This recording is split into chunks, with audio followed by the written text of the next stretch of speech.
Bismillah. Innal hamdalillah nahmaduhu wa nasta'inuhu wa nastaghfiruh wa na'udzu billahi min syururi anfusina wa min sayyiati a'malina. May yahdihillahu fahuwal muhtad wa may yudlil falan tajida lahu waliyyan mursyida. Asyhadu an la ilaha illallah wahdahu la syarikalah wa asyhadu anna Muhammadan abduhu wa rasuluh la nabiyya ba'dahu amma ba'du. Fa inna asdaqal kalami kalamullah wa khairal hadi hadi Muhammadin sallallahu alaihi wa ala alihi wasallam wa syarrul umuri muhdatsatuha wa kullu muhdatsatin bid'ah wa kullu bid'atin dhalalah wa kullu dhalalatin finnari amma ba'du. Uh, Ikhwatal kiram, ya para akhwat dan ummahat rahimani wa rahimakumullah.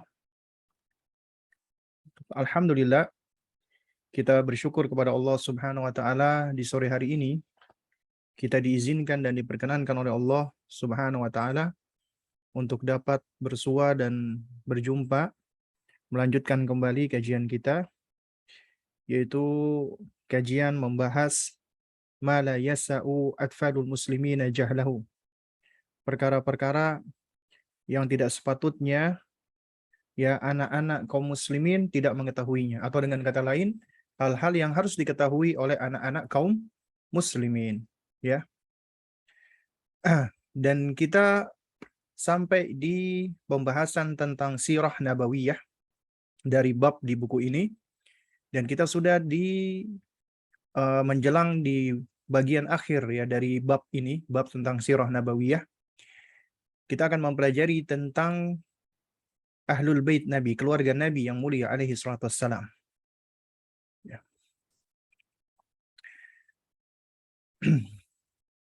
Yaitu di pertanyaan ke-29 dan pertanyaan 30. Baik. Sebagai seorang muslim, apalagi ahlu sunnah, wajib bagi kita untuk mencintai Rasulullah dan keluarga beliau. Nah, keluarga beliau itu biasa disebut dengan ahlul bait. Kata ahlu, ya, itu kalau kita lihat dari bahasa Arab ya, kalau kita lihat dari bahasa Arab, itu dari kata ahila ya'halu, ahlan wa uhulan.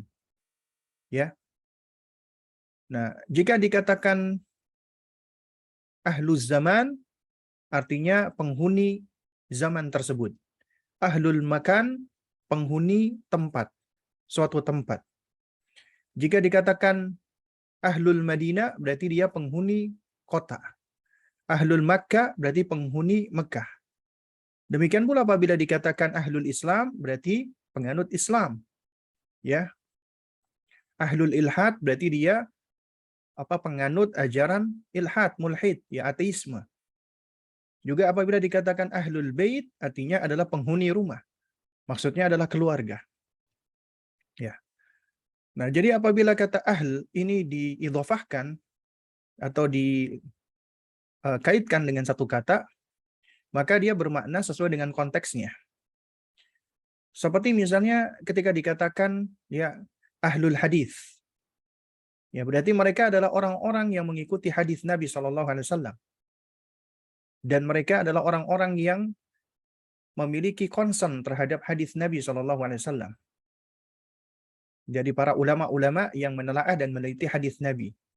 Atau ahlu sunnah, berarti mereka adalah orang-orang yang berusaha untuk mengikuti sunnahnya Nabi yang mulia alaihissalam. Ahlul athar, mereka adalah orang-orang yang mengikuti atharnya para sahabat Nabi dan para salaf. Ya. Atau misalnya dikatakan ahlud dar, berarti dia adalah sang pemilik rumah. Ya. Jadi sesuai dengan konteks dari kata ahl itu dikaitkan. Jika dikaitkan dengan al-bait atau rumah, berarti penghuni rumah. Maksudnya berarti orang yang tinggal di rumah. Kita tahu di rumah itu ada ketua, ada pemimpin, yaitu laki-laki. Kemudian ada asistennya pemimpin, yaitu istri. Dan ada anak-anak dan juga ada orang-orang lain yang tinggal di rumah tersebut. Karenanya dikatakan bahwasannya warrajulu ra'in ya wa huwa mas'ulun an ra'iyatihi. Laki-laki adalah pemimpin dan dia akan diminta pertanggungjawaban atas apa yang dipimpinnya. Wal mar'atu ra'iyah, wanita juga pemimpin. Wahia mas'ulah, ya, yaitu fi baiti zaujiha. Dia adalah pemimpin di rumah suaminya, ya. Nah, juga demikian bahwasanya yang namanya laki-laki adalah dia pemimpin di rumahnya. Jadi makanya keluarga seringkali disebut dengan ahlul bait. Namun menurut istilah dari para ulama, ketika dikatakan ahlul bait, maka ulama ahlu sunnah berpendapat mereka adalah alun nabi, keluarga Nabi SAW, yang mana mereka diharamkan untuk menerima sedekah, diharamkan untuk memakan sedekah. Artinya Nabi SAW dan keluarganya itu tidak boleh memakan sedekah, tidak boleh menerima sedekah.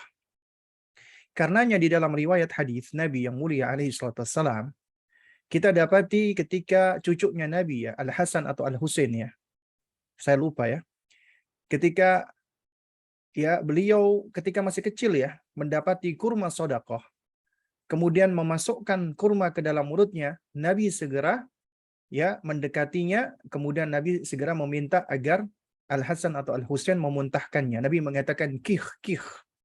Ya, cih, cih, muntahkan, muntahkan. Kemudian Nabi mengatakan, ya, ama alimta, tidakkah engkau ketahui, nak, bahwasanya kita tidaklah boleh menerima atau memakan sedekah. Jadi keluarga Nabi tidak boleh menerima sedekah. Nah, ini sekaligus sebagai bantahan bagi mereka-mereka yang punya penyakit hati, kedengkian dan hasad terhadap Islam, yang berpendapat atau mengatakan bahwasanya, ya, Rasulullah SAW itu mencari harta, ingin mengumpulkan kekayaan. Itu semua terbantahkan. Karena kita tahu Nabi bukanlah orang yang kaya raya, bahkan rumah beliau kecil. Ya, sampai-sampai Sayyiduna Umar mengunjungi rumah Nabi menangis. Saking miskinnya Rasulullah. Umar aja menangis.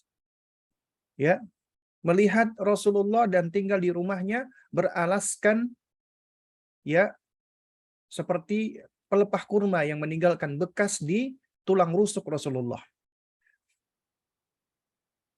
Dan juga Nabi tidak pernah mau menerima sedekah karena sedekah haram untuk beliau dan keluarga beliau.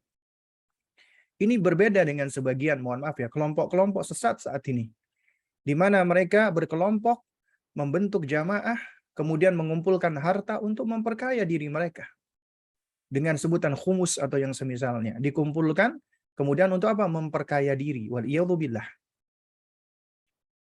Makanya Nabi SAW dan keluarga Nabi nggak boleh memakan sedekah, menerima sedekah. Dan yang dimaksud tentang keluarga Nabi di sini, mereka adalah pertama dari keluarga Ali, Alu Ali, kemudian Alu Ja'far, kemudian Alu Aqil dan Alu Abbas. Ya, yaitu keluarga Ali, keluarga Ja'far bin Abi Thalib, keluarga Aqil bin Abi Thalib, dan keluarga Al-Abbas. Ya, pamannya Nabi SAW. Maka mereka itu disebut dengan siapa? Dengan Ahlul Bait. Sebagian ulama menambahkan lagi keluarga Bani Harith bin Abdul Muttalib. Sebagian ulama lagi menambahkan termasuk istri-istri beliau dan anak-anak dari istri Nabi. Ya, itu termasuk Ahlul Bait. Artinya ada nanti kita sebutkan istri Nabi yang punya anak dari suami sebelumnya karena Nabi menikahi janda. Seperti contohnya Ummu Salamah punya anak bernama Umar, ya. Nah, itu juga termasuk Ahlul Bait Nabi. Ini menurut, ya, pendapat yang lebih kuat, termasuk keluarga Nabi. Meskipun memang ada khilaf di antara para ulama. Karena ada yang tidak memasukkan istri Nabi sebagai Ahlul Bait. Tapi menurut pendapat yang kuat, secara etimologi, secara bahasa, dan juga secara istilah, istri Nabi itu seharusnya dan sepatutnya masuk ke dalam sebutan Ahlul Bait. Ya, Ahlul Bait. Karena sebagaimana Allah berfirman kepada Nabi kita, wa'mur ahlaka bis-salati wastabir 'alaiha. Perintahkanlah keluargamu. Ahlaka artinya keluarga, yaitu berarti istri Nabi dan anak-anaknya untuk sholat dan bersabarlah di atasnya. Juga demikian ketika Allah berfirman, ya, agar istri-istri Nabi itu taat di dalam surat Al-Ahzab ayat 33, Allah mengatakan, ya, wa ati'nallaha wa rasulah, dan taatilah Allah dan Rasulnya, wahai para wanita. Innama yuridullah liyudhiba ankum rijsa ahlal baiti wa yutahhirukum tathira. Karena sesungguhnya Allah bermaksud untuk menghilangkan rijis, kotoran, najis dari kalian, wahai ahlul bait. Ya, di sini Allah menyebutkan, ya, yakni liyudhiba ankum rijza ahlal baiti. Untuk menghilangkan najis atau kotoran dari kalian, wahai ahlul bait, wahai keluarga Nabi. Wa yutahhirukum, dan mensucikan kalian, tathira, dengan sesuci-sucinya.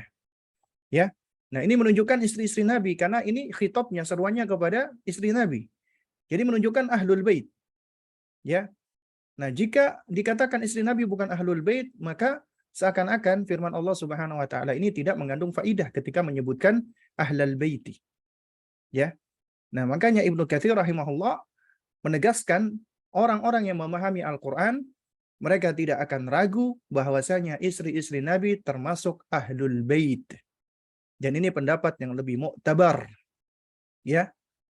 Ini yang lebih sahih, ya. Nah, karena itu makanya di antara salawat yang diajarkan, ya, kita bersalawat Allahumma salli ala Muhammad wa azwajihi wa dzurriyyatihi. Ya, rawahul Bukhari. Allahumma salli ala Muhammad wa azwajihi wa dzurriyyatihi. Ya Allah, ya, berikanlah salawat kepada Muhammad dan istri-istri beliau dan anak-anak keturunan beliau. Ya. Nah, jadi sehingga di sini disebut dengan apa? Dengan ahlul bait. Istri Nabi disebut dengan ahlul bait. Nah, dan kita wajib untuk memuliakan, menghormati, mencintai ahlul bait Nabi, keluarga Nabi. Karena Nabi SAW beliau pernah bersabda, walladzi nafsi biyadih, demi Rabb yang jiwaku berada di tangannya, la yu'minuna hatta yuhibbukum lillahi waliqurabati. Ya, sesungguhnya tidaklah beriman, ya, sampai kalian mencintai Allah dan mencintai kerabat-kerabatku, mencintai keluarga-keluargaku. Ya. Nah, oleh karena itu makanya wajib bagi kita untuk apa? Untuk mencintai keluarga Nabi. Tapi tentunya kita nggak bisa mencintai keluarga Nabi dengan sebenar-benarnya apabila kita nggak mengenal keluarga Nabi. Sungguh amat ironi dan amat menyedihkan. Manakala kita sebagai seorang muslim yang mengakui Muhammad bin Abdullah alaihi salatu wassalam sebagai Nabi dan Rasul kita, tapi kita nggak mengenal beliau, nggak mengenali keluarga beliau. Tapi kita mengaku diri kita muslim, dan kita mengaku mencintai Rasulullah. Tapi kita nggak banyak kenal tentang Rasulullah, apalagi keluarga beliau.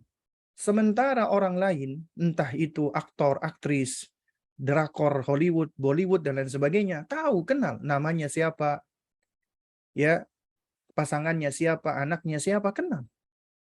Padahal, ya, sebagaimana telah sering ya disebutkan, dan kita sebutkan di dalam kajian ini, almar'u ala dini khalilihi. Seseorang itu, ya, nanti akan dibangkitkan bersama dengan orang yang dia cintai. Ya. Jadi seseorang akan dibangkitkan dengan yang ia cintai. Karenanya kita wajib untuk mengenal Rasulullah SAW beserta keluarga beliau. Termasuk istri-istri Rasulullah SAW.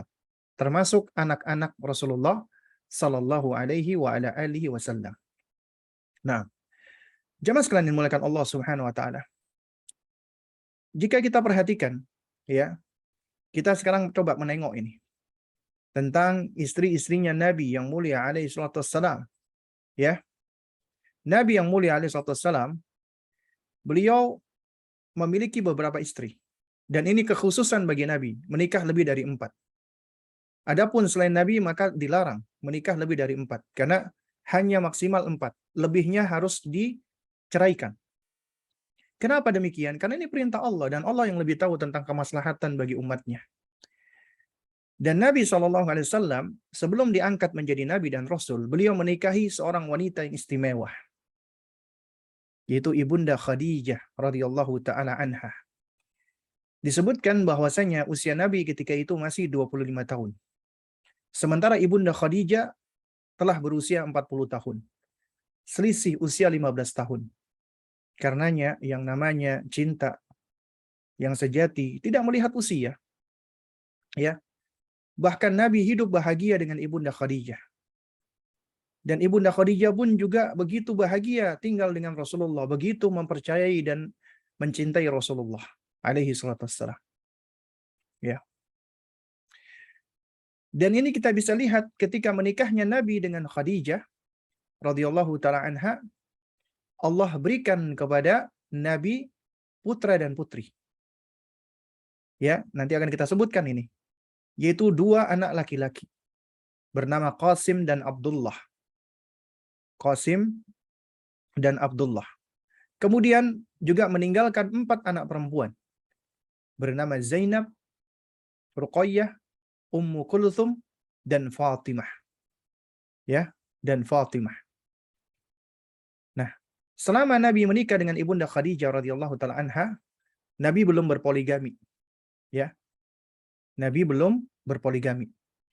Dan Ibunda Khadijah radhiyallahu taala anha adalah satu-satunya, ya, maksud saya adalah wanita yang pertama kali secara mutlak, manusia yang pertama kali secara mutlak mengimani Rasulullah. Ya. Setelah Rasulullah menerima wahyu dari Allah, yang pertama kali mengimani adalah istrinya Ibunda Khadijah. Ini menunjukkan betapa Ibunda Khadijah begitu mempercayai suaminya. Ya, baru kemudian setelah itu Ali radhiyallahu taala anhu mengimani Rasulullah. Kemudian sahabat Nabi Abu Bakar radhiyallahu taala anhu di antaranya mengimani Rasulullah. Kemudian orang-orang yang berada di rumah Nabi, putri-putri beliau, budak, mantan budak, ya. Ya, seperti seperti Zaid bin Harithah, ya. Jadi mereka hampir semua masuk Islam. Ini menunjukkan betapa yang namanya dakwah, pendidikan itu diawali dan dimulai dari rumah. Ya. Diawali dan dimulai dari rumah. Nah, lalu kemudian, ya, jika kita perhatikan di dalam sejarah, kebersamaan Nabi yang mulia alaihi wasallam bersama dengan Ibunda Khadijah itu kurang lebih selama 25 tahun. Selama 25 tahun. Nah, karenanya ketika Nabi SAW itu di tahun ke-9 menjelang ke-10, ya, atau udah tahun ke-10 Hijriah, maka Ibunda Khadijah radhiyallahu taala anha pun wafat. Itulah yang menjadikan Nabi merasakan kesedihan yang luar biasa. Sehingga disebut dengan apa? Amul Huzni. Tahun kesedihan. Ya. Tapi kalau kita lihat dari sejarahnya Rasulullah SAW di dalam pernikahannya, itu yang paling panjang itu adalah Ibunda Khadijah radhiyallahu taala anha. Beliau menikah selama 25 tahun. Ya. Jadi ini adalah yang paling panjang dari rentang pernikahannya Rasulullah dengan istri-istri beliau, adalah yang paling panjang bersama dengan Ibunda Khadijah, dan dari Ibunda Khadijah lah Rasulullah memperoleh putra dan putri. Lalu kemudian, ya, ini di pertanyaan yang ke-29, sebutkan siapa saja istri-istri Nabi, maka di antara istri Nabi adalah Khadijah radhiyallahu taala anha. Nah, kemudian memang disebutkan di sini hanya 4, tapi bukan pembatasan, karena istri Nabi lebih dari ini. Ini disebutkan hanya 4 untuk mempermudah bagi anak-anak saja, tapi perlu bagi kita untuk mengenalkan istri-istri Nabi yang lain. Sebelum Aisyah radhiyallahu taala anha, sebenarnya Rasulullah itu mempersunting dulu seorang wanita yang bernama Saudah bintu Zam'ah. Ya. Jadi ketika Ibunda Khadijah wafat, Nabi sedih. Ya, itu di tahun ke-10, ya, ba'dal bi'tsah. Ya, afwan ya, kalau saya tadi menyebutkan setelah hijrah itu salah, ya, tapi tahun ke-10 setelah diangkat menjadi nabi, ba'dal bi'tsah. Ya. Artinya 3 tahun sebelum hijrah. Karena Nabi berada di Mekah berapa tahun? 13 tahun. Ya.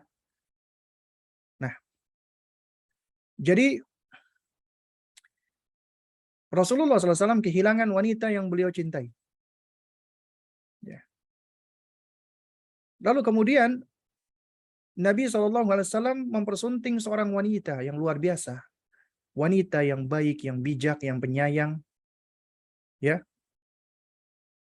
Dan kalau kita perhatikan sebenarnya ketika Allah menurunkan ayat tentang hijab, itu berbicara kata para ulama ahli tafsir tentang istri Nabi yang bernama Saudah. Ya. Karena awalnya wanita-wanita di zaman dahulu itu belum berhijab seperti hijab yang diperintahkan Allah. Kemudian turunlah ayat hijab. Ya. Nah, lalu kemudian apa? Lalu kemudian ya istri-istri Nabi itulah yang pertama kali diseru untuk berhijab. Nah, di antaranya adalah Saudah bintu Zam'ah. Ya.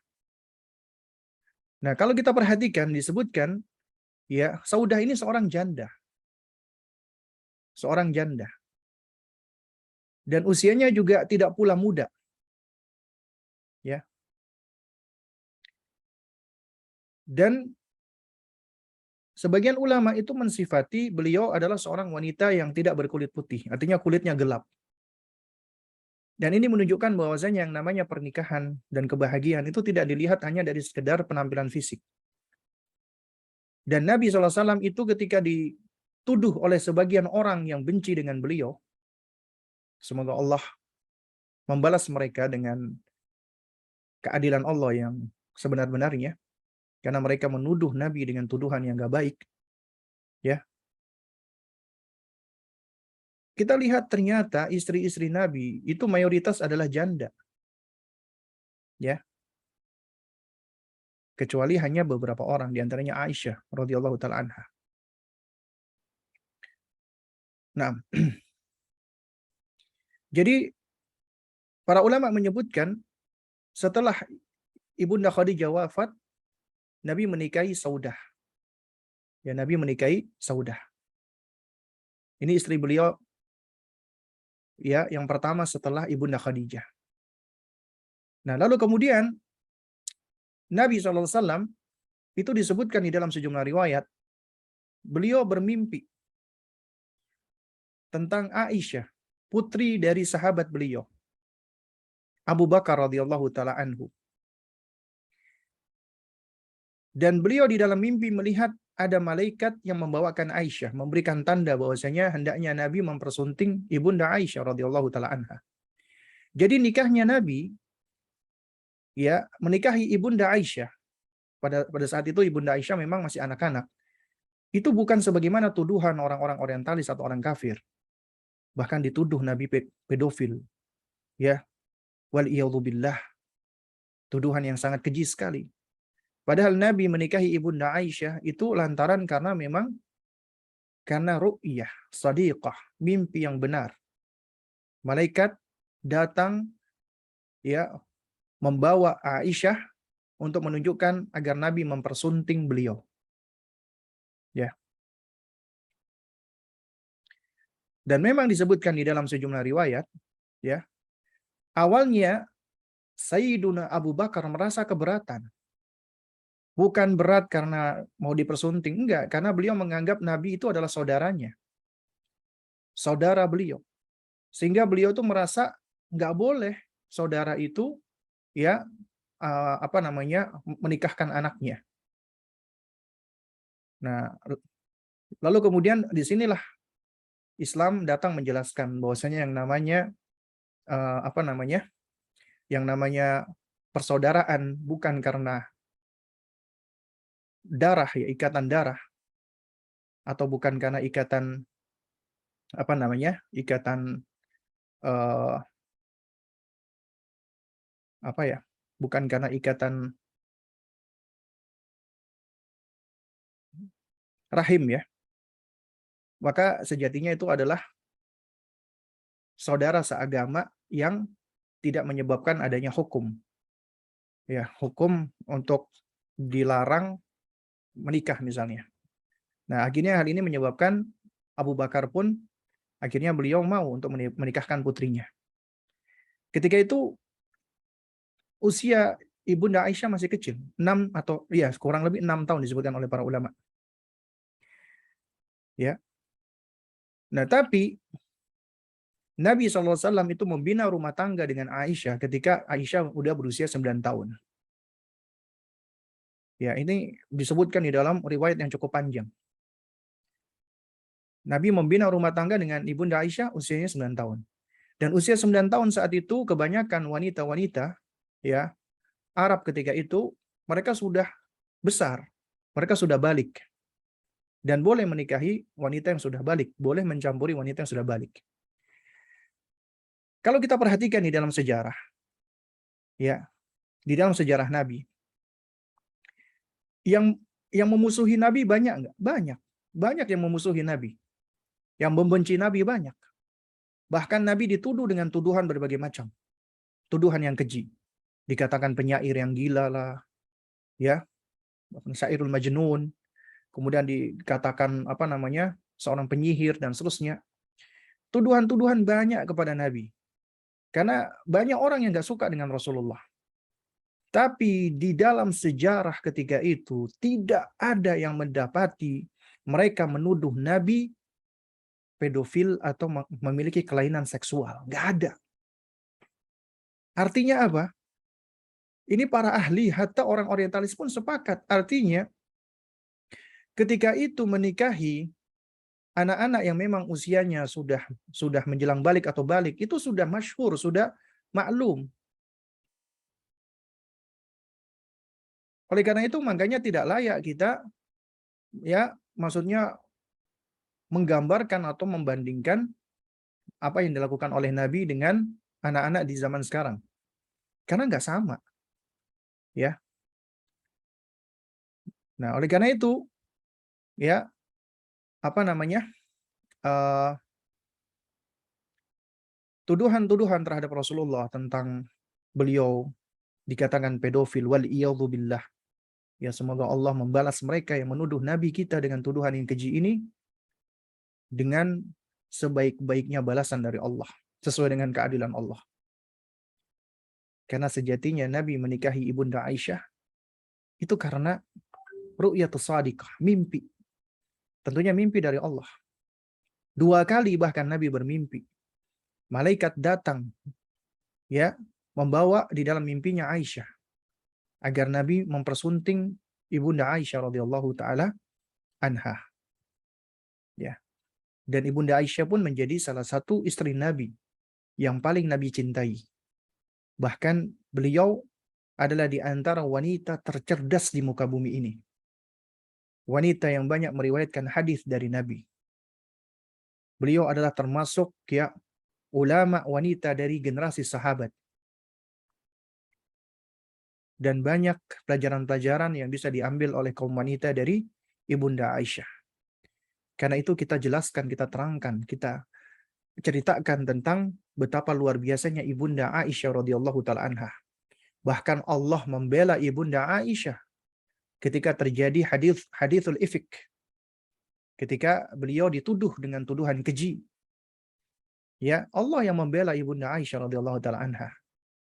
Karena Ibunda Aisyah adalah seorang wanita yang mulia, yang istimewa, yang suci. Dan terlaknat mereka yang menuduh Ibunda Aisyah dengan tuduhan-tuduhan keji. Sebagaimana yang sekarang masih digembar-gemborkan atau sekarang masih dislogankan oleh Syiah. Alaihim la'natullah. Yang mana mereka mencerca Ibunda Aisyah. Mengatakan Ibunda Aisyah dengan tuduhan-tuduhan yang sangat keji. Ya. Dan juga mereka pun melaknat ayahnya Aisyah, Sayyiduna Abu Bakar, dan melaknat Umar ibn al-Khattab radhiyallahu taala anhuma. Bahkan Ayatullah Ali Khamenei ya, dia ketika menjabat menjadi penguasa Iran, dia membuat doa ya, ya yang berjudul laknat terhadap Sonamain Quraisy, 2 berhala Quraisy.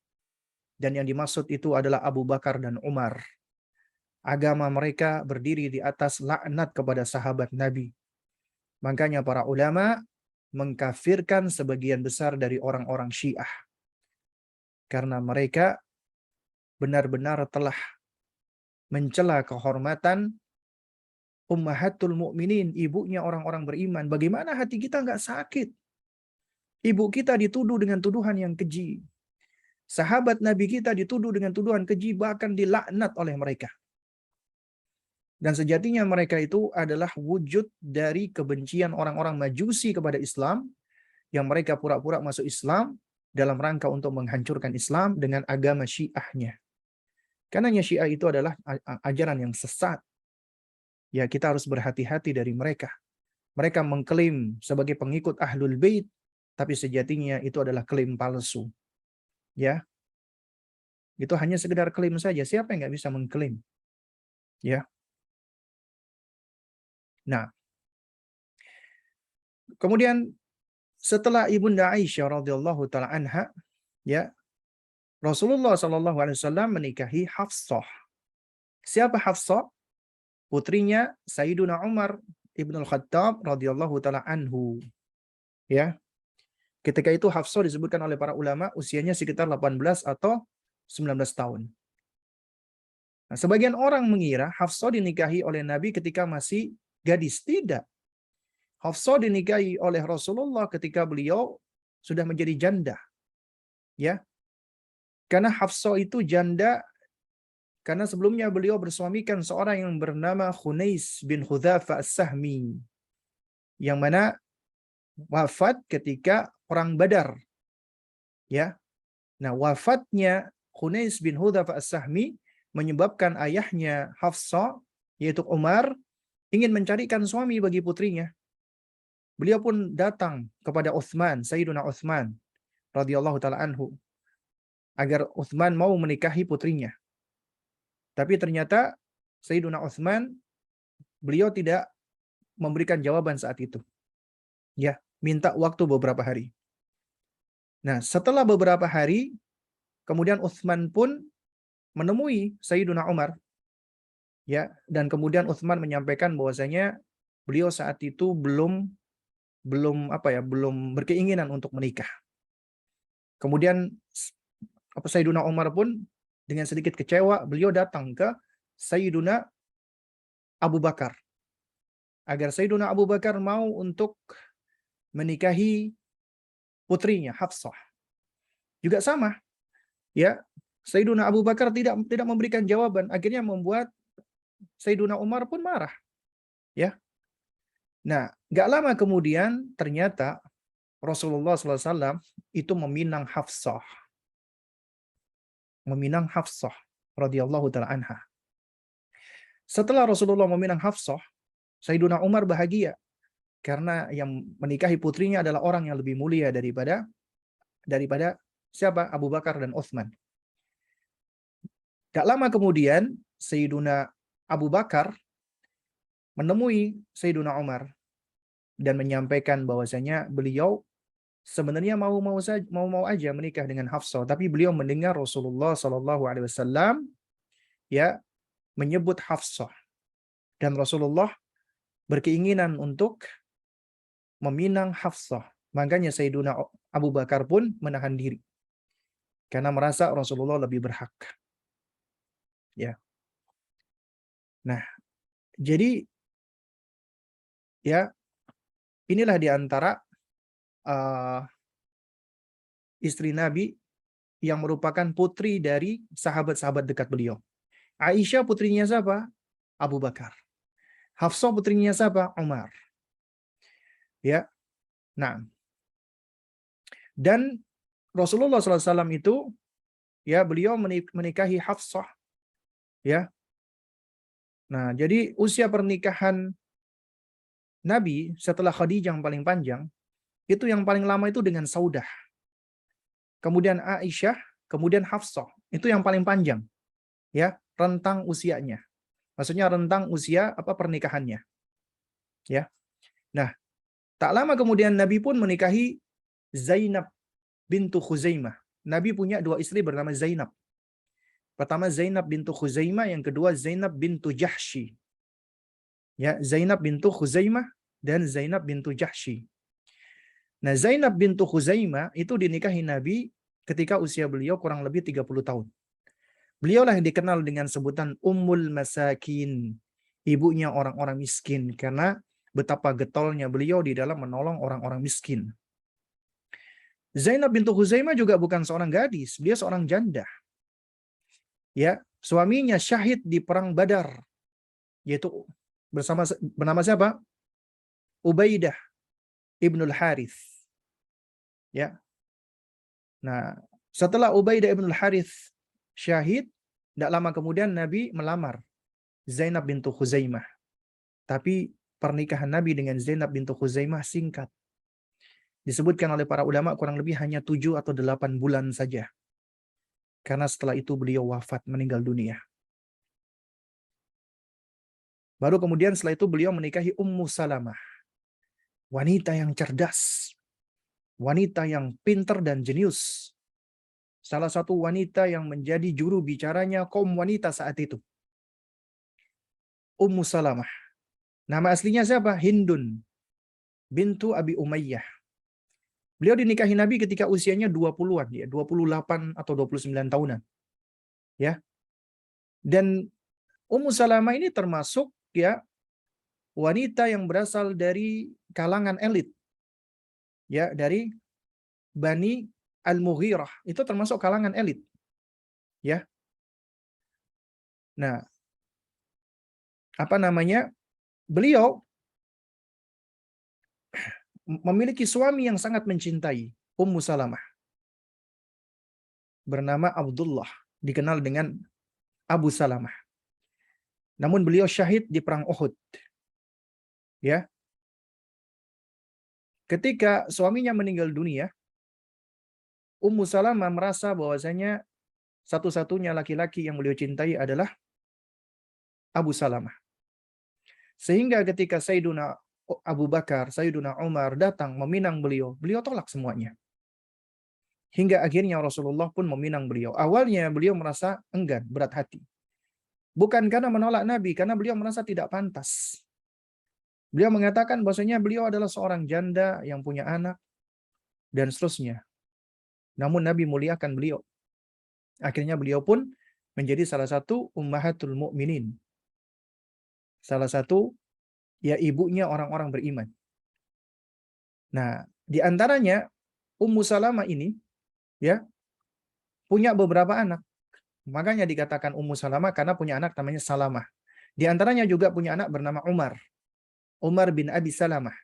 Semua anaknya adalah anak dari suaminya, Abu Salamah. Dan akhirnya menjadi anak sambungnya Rasulullah.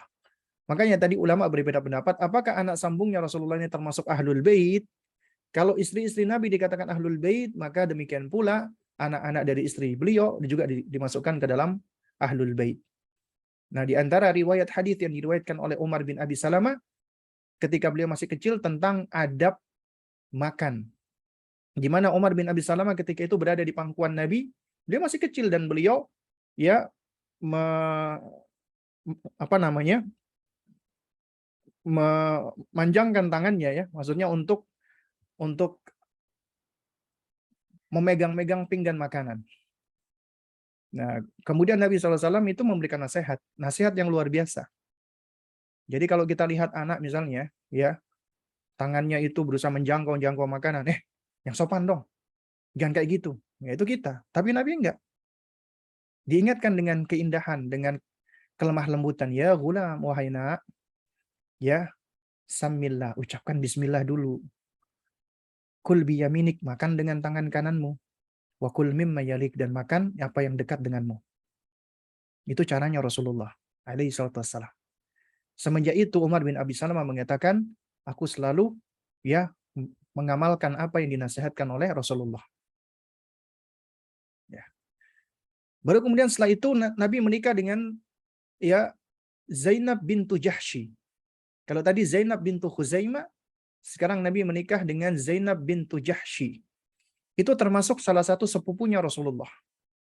Ya, alaihi salatu wassalam. Ya. Nah, Zainab bintu Jahsy itu adalah wanita yang cantik jelita dan juga termasuk sepupu Rasulullah. Dan kecantikan beliau itu yang seringkali menyebabkan Ibunda Aisyah itu seringkali cemburu. Karena ya, menurut para ulama, kecantikannya Zainab bintu Jahsy itu nggak kalah sama kecantikannya Aisyah radhiyallahu taala anhunna. Ya.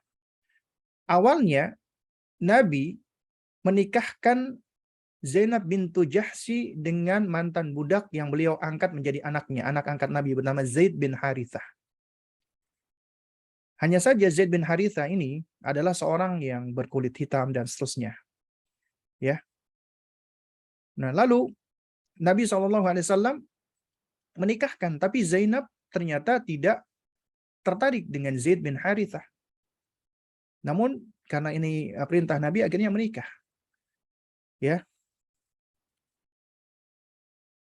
Nah, lalu kemudian ya, nggak lama kemudian akhirnya Zainab dan Zaid pun bercerai, pisah. Ini menunjukkan bahwasanya yang namanya perceraian itu tidak mesti adalah suatu hal yang buruk, yang jelek. Karena kadang-kadang ada suatu kemaslahatan di dalamnya. Sebagaimana yang dialami oleh Zainab dan Zaid. Dan Allah ketika menguji seseorang, misalnya dengan perpisahan, apabila dia benar-benar di dalam di dalam pernikahannya, bersatunya dan berpisahnya karena Allah, biasanya Allah akan ganti dengan yang lebih baik. Karenanya ketika Zaid bercerai dengan Zainab bintu Jahsy, maka Nabi pun mempersunting Zainab bintu Jahsy. Ya. Awalnya hal ini menyebabkan masyarakat Quraisy itu heboh. Nabi menikahi menantunya, putri dari anaknya. Karena ketika itu dikenal Zaid bin Haritha itu adalah anaknya Rasulullah, anak angkat. Ya, makanya seringkali disebut dengan Zaid bin Muhammad. Nah, Islam datang itu meluruskan hal ini. Artinya anak angkat itu nggak bisa menempati status seperti anak kandung. Dalam hal kemahroman, waris, dan yang semisalnya. Nggak bisa. Karenanya anaknya istri dari Zaid bin Haritha itu halal bagi Nabi SAW. Makanya Nabi sempat diolok-olok dan diejek, tapi Allah Subhanahu wa taala membela Nabi. Ya. Allah yang membela Nabi dan memperbolehkan Nabi untuk menikahi Zainab bintu Jahsy. Nah, dari Zaid bin Haritha ini ya, Zaid akhirnya menikah, kemudian memiliki anak yang luar biasa, cerdas, pinter, kuat, ya sigap, dan memiliki fisik yang hebat. Usama bin Zaid.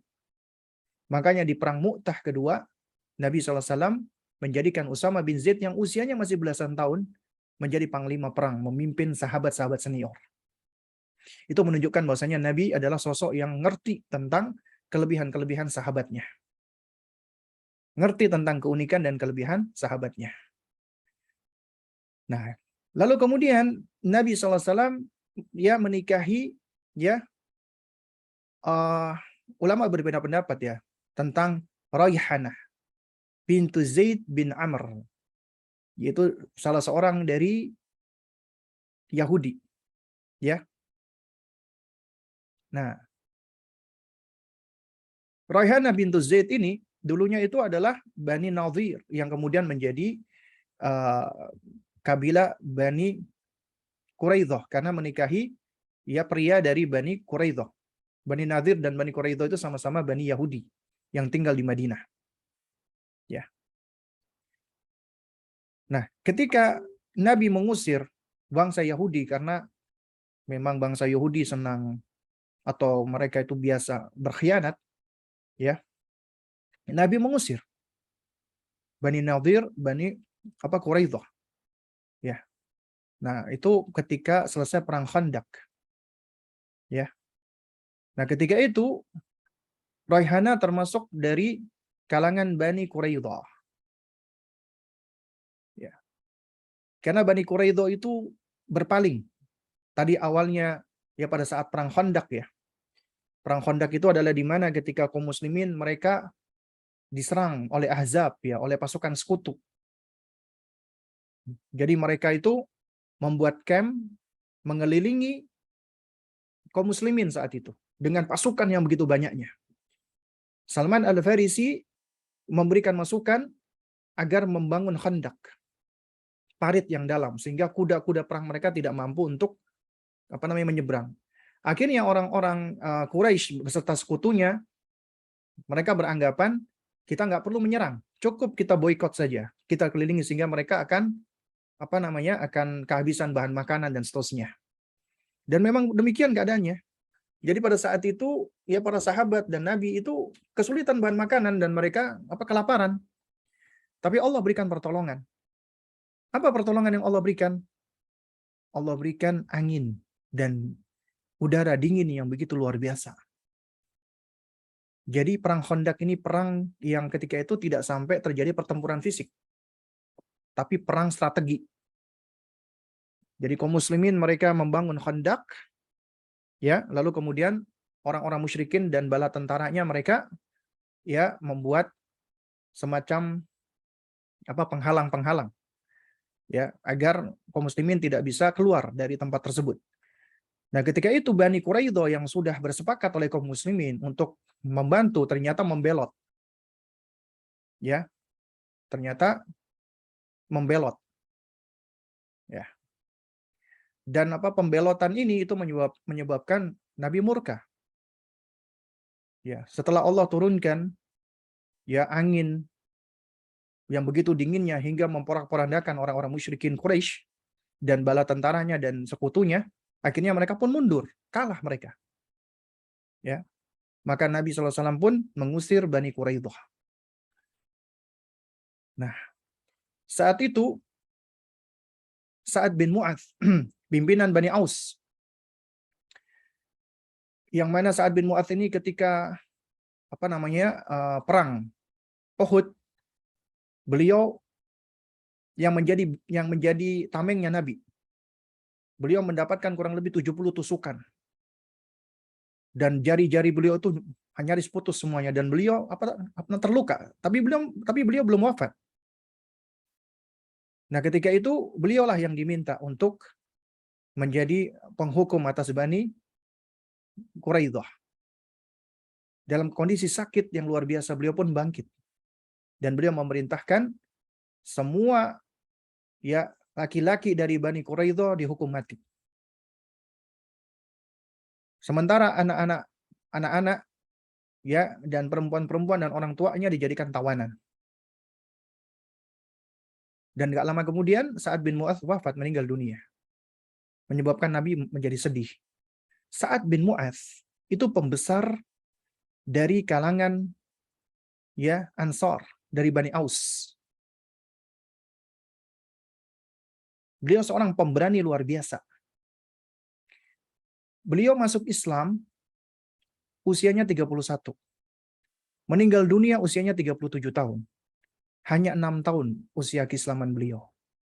Tapi Nabi ketika wafatnya Sa'ad bin Mu'adz, Nabi mengatakan, ya, ihtazza arsyullah. Arsy-Nya Allah bergoncang. Dan 70.000 malaikat itu bertakziah, mengucapkan bela sungkawa atas kematian Sa'ad bin Mu'adz. Padahal keislaman beliau hanya 6 tahun.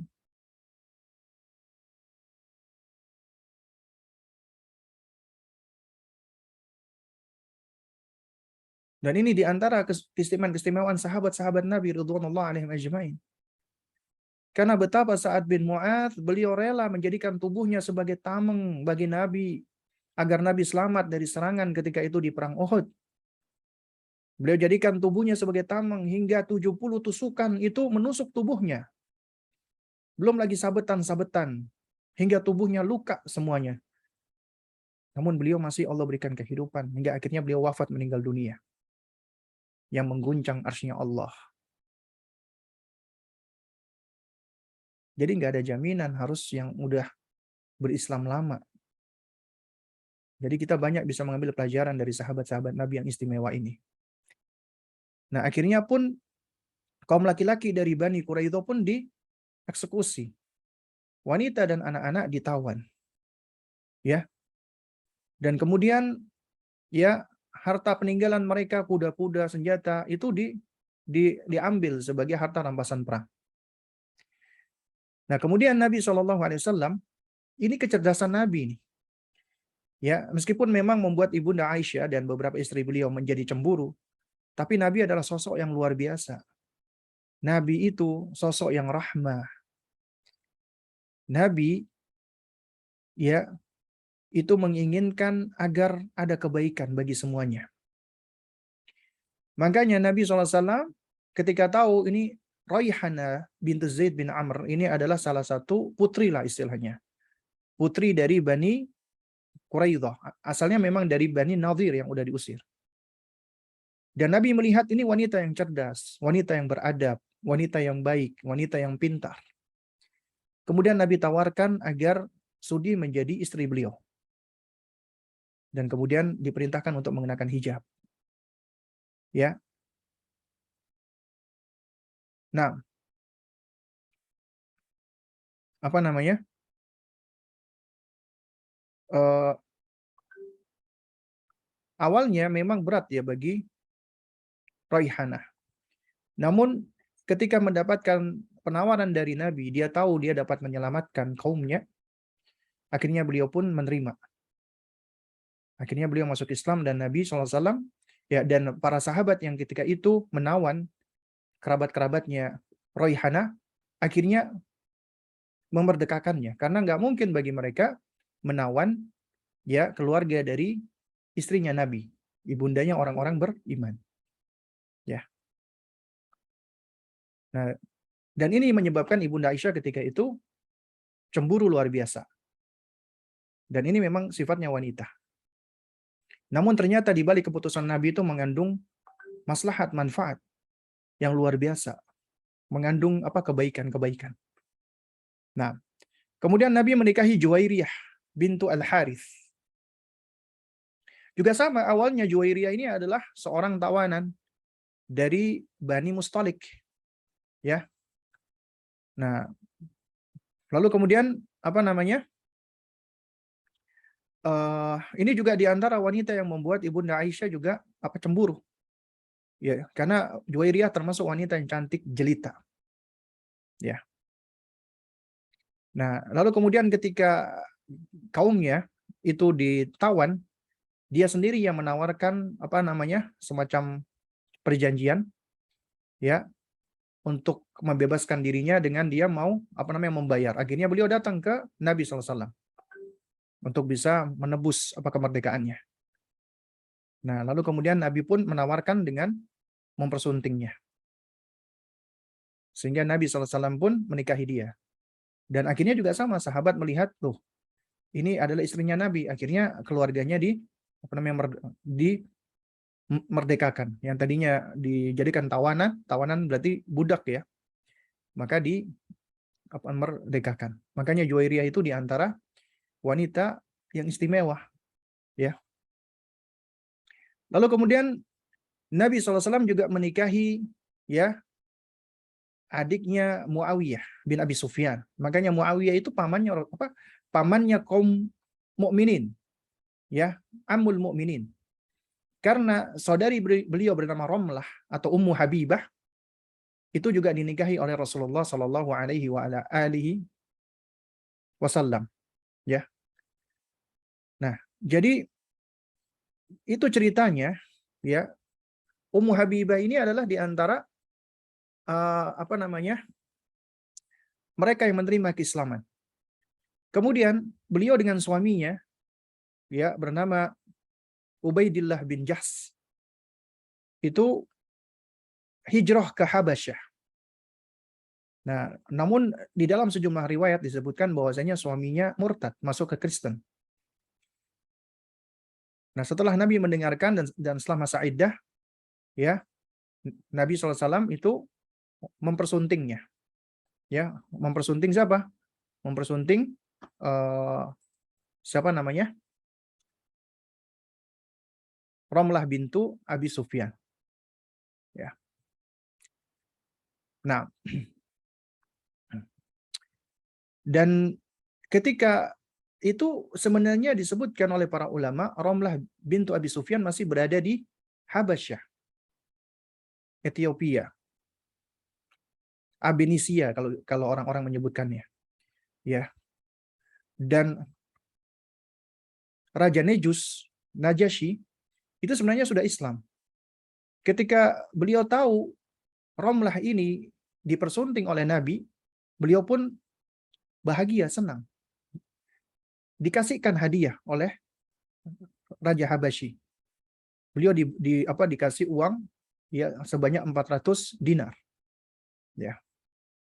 Dan kemudian ketika Romlah binti Abu Sufyan itu pulang menuju ke Madinah, kemudian beliau menceritakan apa yang dialami oleh beliau, dan beliau menceritakan tentang bagaimana keadaan di Habasyah, gereja-gerejanya dan banyaknya gambar-gambar yang ada di sana. Ya. Nah, lalu kemudian disitulah Nabi SAW itu menyebutkan bahwasanya ya bahwa mereka itulah orang-orang yang ittakhadhu kubur anbiya'ihim masajid. Mereka adalah orang-orang yang menjadikan makam-makam, kuburan-kuburan para nabi dan orang-orang saleh mereka sebagai tempat sujud, sebagai masjid-masjid. Ya. Nah, baru kemudian setelah itu Nabi menikahi lagi seorang seorang wanita istimewa bernama Safiyah bintu Huyai. Ini juga termasuk kalangan bangsawan. Ya. Juga anak dari seorang pimpinan Yahudi, ya, Banu Nadhir, yang bernama Huyai bin Akhtab. Ya. Nah, juga sama, Sofia ini awalnya menjadi tawanan karena wanita tidak dibunuh ya, tapi ditawan. Ya. Lalu kemudian ya Sofia ini itu pada awalnya itu dimiliki oleh sahabat Nabi maksud saya yang bernama Dhihyah Al-Kalbi. Ya. Nah, kemudian ini menyebabkan sahabat yang lain melaporkan kepada Nabi, "Ya Rasulullah, Dhihyah mengambil ya tawanan dari putri kepala kabilah Bani Nadhir." Ya. Ya, maksud mereka itu seharusnya yang seperti ini itu adalah haknya Nabi SAW. Ya. Nah, jadi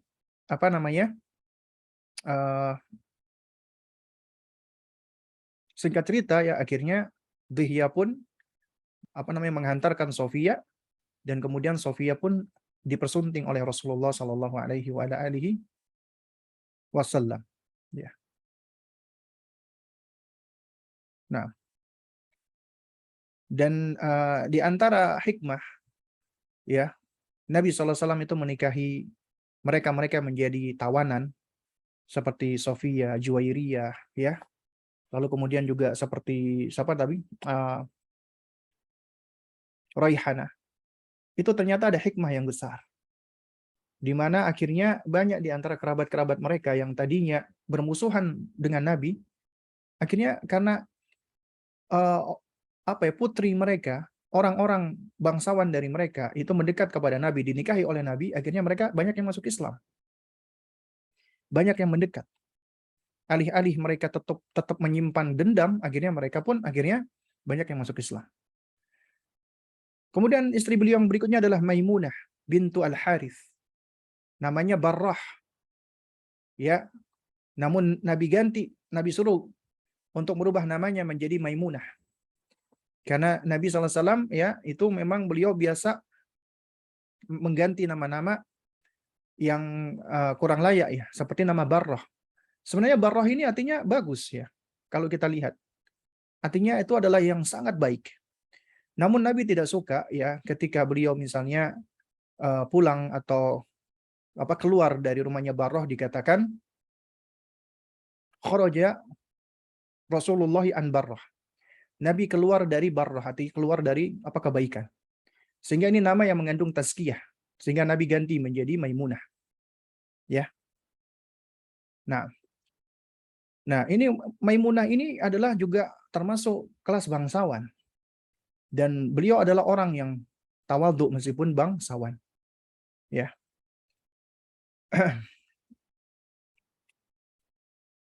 Lalu kemudian juga di antara istri Nabi ya, itu sebagian ulama itu menganggap bukan istri tapi imaknya Nabi. Ima itu budak karena di zaman itu memang diperbolehkan ya akan adanya budak ya. Namun sebagian ulama yang lain itu juga menyebutkan istri Nabi bernama Maria ya, Maria bintu Syam'un Al-Qibtiyah ya. Jadi beliau adalah seorang wanita yang dikirimkan oleh Muqawqis ya, ketika itu menjadi penguasa Egypt, Mesir. Makanya dikatakan Al-Qibtiyah ya. Nah, dan dari Maria bintu Syam'un ini ya Nabi nikahi, lahirlah putra Nabi yang membuat Nabi begitu bahagia, bernama Ibrahim. Ya, bernama Ibrahim. Jadi anak laki-lakinya Nabi ada 3. Ya. Anak laki-lakinya Nabi Al-Qasim, Abdullah, dan Ibrahim. Tapi Ibrahim bukan anak dari ibunda Khadijah, tapi anak dari ibunda Maria. Hanya saja semua anak Nabi ini wafat ketika masih kanak-kanak. Umumnya sebelum usia 2 tahun sudah wafat. Itu ada hikmah besar. Di antaranya Allah ingin menjaga agama ini. Nah, itu adalah di antara ya nama-nama ya istri-istri Rasulullah Shallallahu alaihi wasallam. Ya. Nah, memang ada disebutkan ya di dalam sejumlah sejarah ada wanita-wanita yang nyaris menjadi istrinya Nabi namun tidak jadi. Ya, di antaranya adalah Faqitah binti Abi Thalib. Ya, atau dikenal dengan Ummu Hani. Namun tidak jadi. Ya, dinikahi oleh Rasulullah. Juga ada lagi yang bernama Asma bintu Nu'man.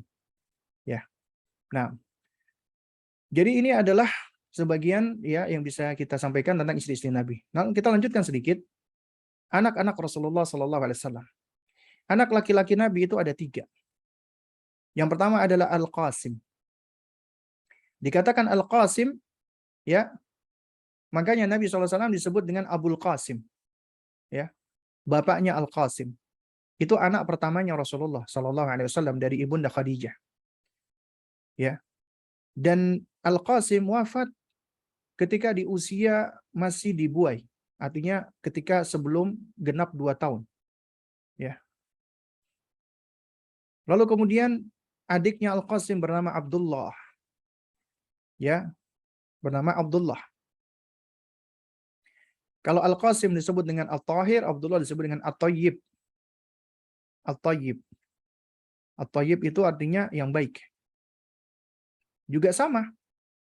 Beliau wafat ketika masih anak-anak ya, ketika masih usia 2 atau 3 tahun. Adapun Ibrahim adalah putra Nabi dari ibunda Maria Al-Qibtiyah. Ya. Dan Ibrahim ini Nabi SAW ketika kelahirannya itu begitu bahagia. Namun sekali lagi Ibrahim wafat sebelum Ibrahim itu menginjak usia kanak-kanak ya. Artinya ketika masih usia disusuin, Ibrahim itu meninggal dunia. Jadi semua anak laki-laki Nabi itu wafat dalam keadaan masih kecil, masih bayi.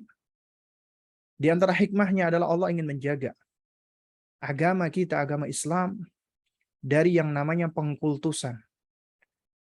Karena sangat mungkin apabila anak-anak keturunannya Rasulullah ini, yang laki-laki, ya, itu masih hidup. Kan berarti kan kalau laki-laki masih hidup, berarti kan nasabnya kepada laki-laki.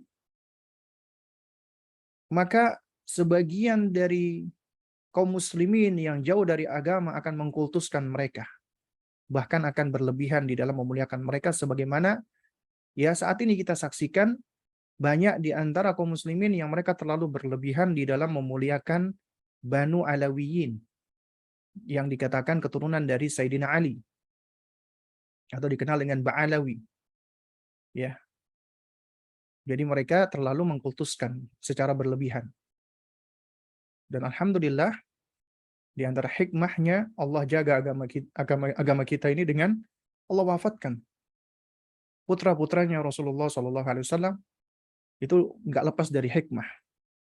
Dan ini tentunya adalah suatu hal yang secara manusiawi ya bagi Nabi suatu yang menyedihkan. Siapa yang nggak sedih ketika anaknya wafat meninggal dunia?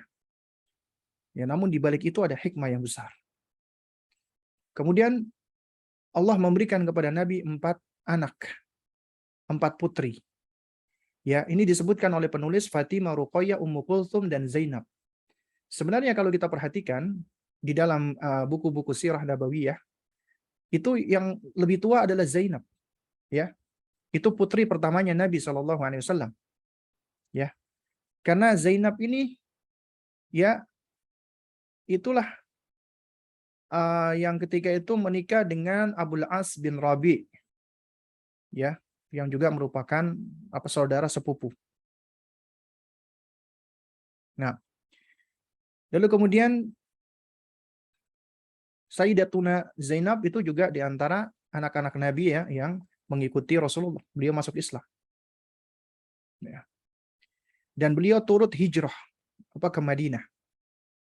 Dan kemudian suaminya juga termasuk yang masuk Islam. Ya.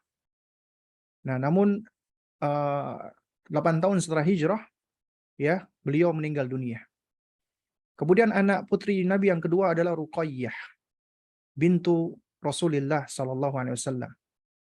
Nah, beliau ini yang menikah dengan Utsman, Sayyiduna Utsman radhiyallahu taala anhu. Namun beliau sakit ketika itu dan beliau meninggal dunia. Ya, itu kurang lebih ketika perang Badar. Beliau wafat meninggal dunia. Kemudian anak Nabi yang ketiga adalah Ummu Kulthum. Ya, Ummu Kulthum. Nah, Ummu Kulthum inilah yang menikah dulunya dengan anaknya Abu Lahab yang bernama Utbah. Ya. Kemudian akhirnya diceraikan.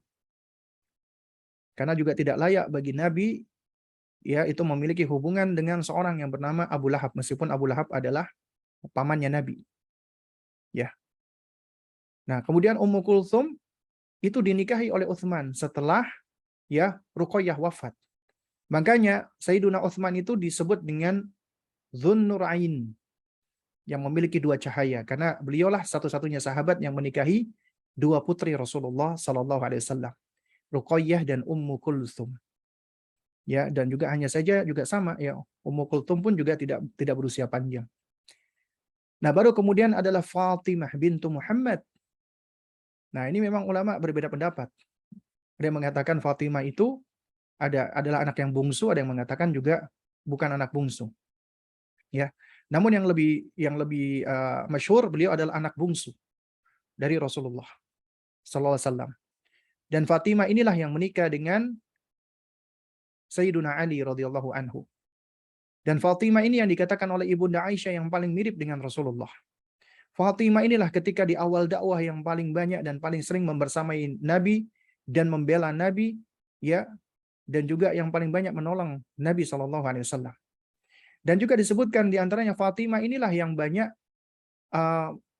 menolong Nabi ketika Nabi sedang bertahannuts ya sebelum Nabi diangkat menjadi Nabi dan Rasul, yang mengantarkan makanan ya hingga mendaki ya di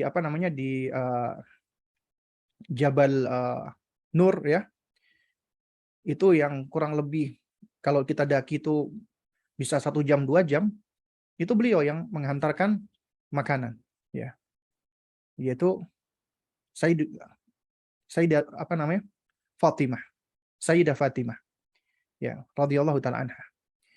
Dan dari beliau inilah lahir cucu-cucu Nabi yang mulia alaihi salatu wassalam ya. Jadi lahirlah cucu-cucu yang Nabi SAW mencintai mereka. Ya, kalau kita perhatikan, Nabi itu memiliki beberapa cucu. Ya, dari Sayyidah Fatimah radhiyallahu taala anha, ya, Nabi punya cucu pertama Hasan bin Ali, kedua Husain bin Ali, ketiga Muhsin bin Ali. Ya, menurut sebagian ahli sejarah, Yang keempat, dia Ummu Kulthum bintu Ali, kemudian Zainab bintu Ali. Ada 5 cucunya Nabi. Ya putra dan putri dari Fatimah dan Ali radhiyallahu taala anhu. Yaitu Hasan, Husain, Muhsin, Ummu Kulthum dan Zainab. Kemudian juga dari Zainab ya, afwan ya. Oh ya. Lalu apa namanya? Kemudian Nabi juga memiliki putri ya, cucu ya, dari Ruqayyah ketika menikah dengan Utsman bernama Abdullah bin Utsman. Abdullah bin Utsman. Nah, lalu kemudian juga dari anak Nabi yang tertua Zainab, Nabi juga punya cucu bernama Ali bin Zainab dan Umamah bintu Zainab. Nah, Umamah bintu Zainab inilah yang disebutkan di dalam sejumlah riwayat yang nempel sama Nabi. Ya. Jadi ketika digendong Nabi itu pengennya digendong terus. Makanya ada sebuah riwayat Nabi membawa Umamah. Ya, radhiyallahu taala anha. Nabi sholat ketika itu dan Nabi menggendong Umamah. Ya. Dan ketika Nabi sujud, maka Nabi letakkan Umamah di dekatnya Nabi. Dan ketika bangkit, Nabi gendong lagi Umamah. Nabi juga beberapa kali membawa Hasan dan Husain. Dan ketika Nabi sujud, Hasan dan Husain itu bermain, menaiki punggung Rasulullah. Sehingga pernah Rasulullah itu lama, nggak bangkit-bangkit dari sujudnya. Sehingga membuat sebagian sahabat itu bertanya-tanya, apakah ada sesuatu? Apakah turun wahyu?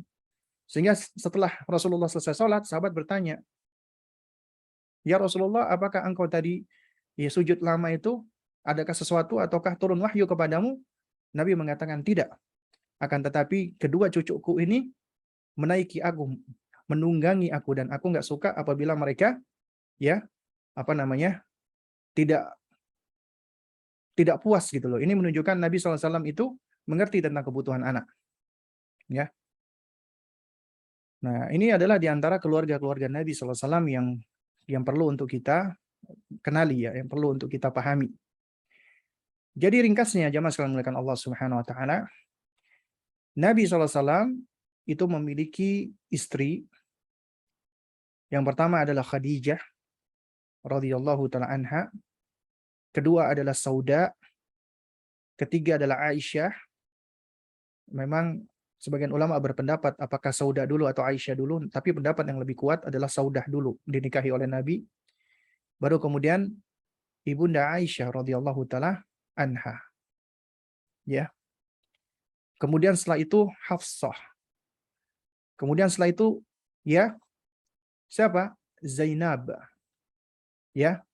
Setelah itu Zainab. Zainab ya bintu Khuzaimah. Ya, Zainab bintu Khuzaimah. Nah, kemudian setelah itu Hindun atau Ummu Salamah.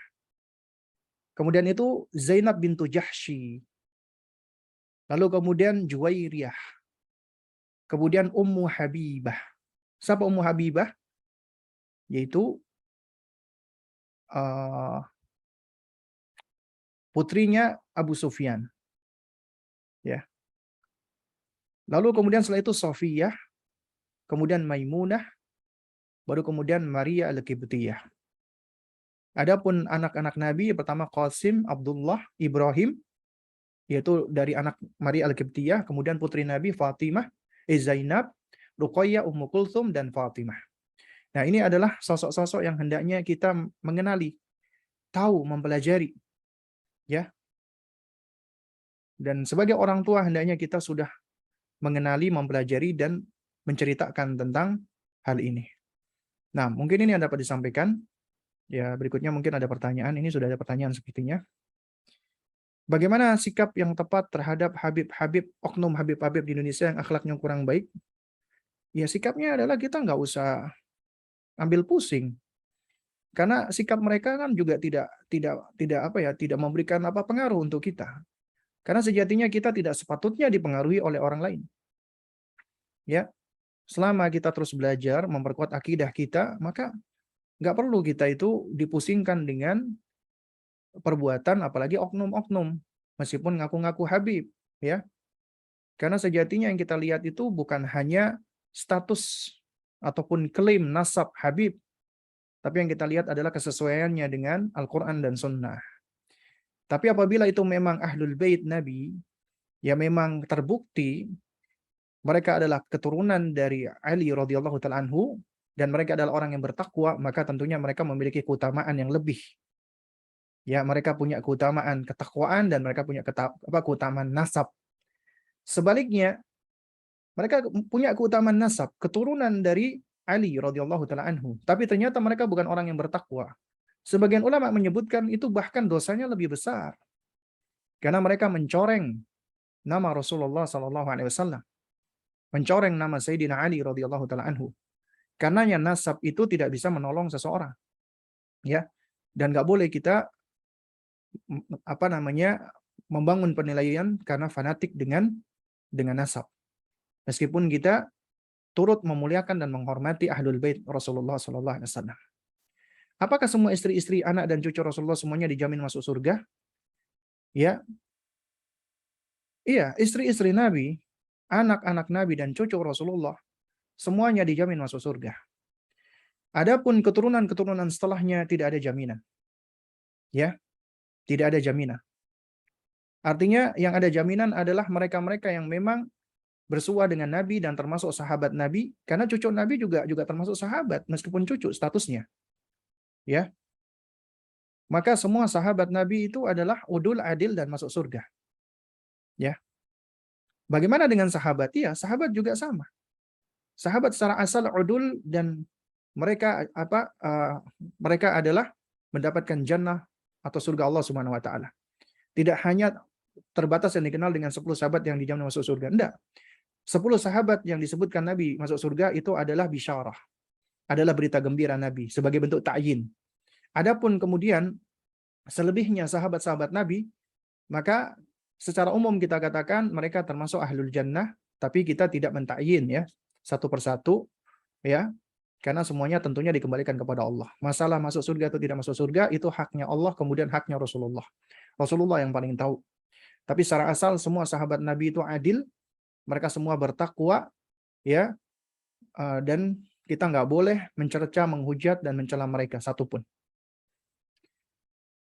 Nah, bagaimana jika anak usia 5 tahun suka menirukan gerak meditasi? Contohnya memejamkan matanya sambil menirukan gerak tangan, ibu jari yang dipertemukan dengan jari telunjuk. Seringnya seperti hanya ingin mencari perhatian saja, karena asalnya juga anak sepertinya tidak memahami apa arti gerak tersebut dan hanya mengikuti apa yang pernah ia lihat saja. Meskipun sudah diingatkan bahwa dalam Islam tidak ada contohnya melakukan hal tersebut, tapi dilakukan lagi dan lagi. Apakah tidak apa jika kami hiraukan setelahnya? Harapannya dengan tidak ada respon, anak akan berhenti sendiri melakukan itu. Baik. Yang pertama, ya, anak memang akan cenderung mencontoh apa yang dia lihat. Nah, karena itu penting bagi kita untuk memperhatikan apa yang menjadi tontonan anak kita. Itu yang pertama. Yang kedua, apabila mereka meniru hal-hal yang bersifat menyimpang, kemaksiatan, apalagi kebid'ahan atau kesyirikan, maka kita harus ingkari dengan cara yang baik. Apalagi itu kesyirikan. Harus tegas tapi tetap dalam bingkai kebaikan, kelemah lembutan. Adapun gerakan-gerakan ya, gerakan meditasi ya yang sebenarnya itu juga masih ihtimal ya, kayak misalnya duduk bersila dan semisalnya. Ya, jadi kalau dia cuma sekedar duduk dan nggak ada keyakinan apa-apa, itu kan secara asal boleh-boleh saja. Karena bukan termasuk gerakan pure ibadah. Jadi ya udah kita biarkan saja mereka seperti itu. Ya, kita ingatkan mereka tetap seperti itu ingin mencari perhatian, ya sudah, jangan kita perhatikan. Ya, berarti mereka tidak mendapatkan perhatian dari apa yang mereka lakukan, maka mereka akan mengganti dengan sesuatu yang lain sehingga mereka bisa mendapatkan perhatian. Nah, itu diantara cara kita untuk mengalihkan. Kalau sekiranya ya mereka kita ingatkan dan mereka mengulangi, kita ingatkan semakin mengulangi, maka kita palingkan diri kita. Kita cuekin ya. Supaya dia apa? Supaya dia tidak terus-terusan mengulang-ulangi hal-hal seperti itu. Ya, nah, wallahu a'lam bishawab. Masih ada pertanyaan? Sepertinya tidak ada ya. Baik, ini sepertinya tidak ada lagi pertanyaan. Mungkin kita cukupkan dulu sampai di sini ya. Dan mudah-mudahan yang sedikit ini bisa memberikan manfaatnya, ya, dan mudah-mudahan Allah Azza wa Jalla mengkaruniakan bagi kita semua ilmu yang bermanfaat, dan kita juga dijadikan termasuk orang-orang yang mencintai Rasulullah dan keluarga beliau alaihi salatu wassalam, sehingga kita berharap semoga kelak kita juga dibangkitkan bersama dengan mereka, bersama dengan Nabi, dan juga bersama dengan apa namanya, dengan keluarga beliau. Nah, di sini disebutkan, ya, ini kelewatan. Semua anak Nabi ini adalah dilahirkan Ibunda Khadijah kecuali Ibrahim. Ya, kita lihat footnote-nya. Karena Ibrahim adalah putra dari Maria Al-Qibtiyah radhiyallahu taala anha. Nah, semua wafat sebelum Nabi wafat kecuali Fatimah. Jadi semua anak Nabi ya wafat sebelum Nabi wafat kecuali satu, yaitu Sayyidah Fatimah. Yang mana beliau wafat 6 bulan setelah wafatnya Nabi SAW. Makanya ketika Nabi menjelang wafat, Nabi pernah berbisik 2 kali kepada kepada Sayyidah Fatimah.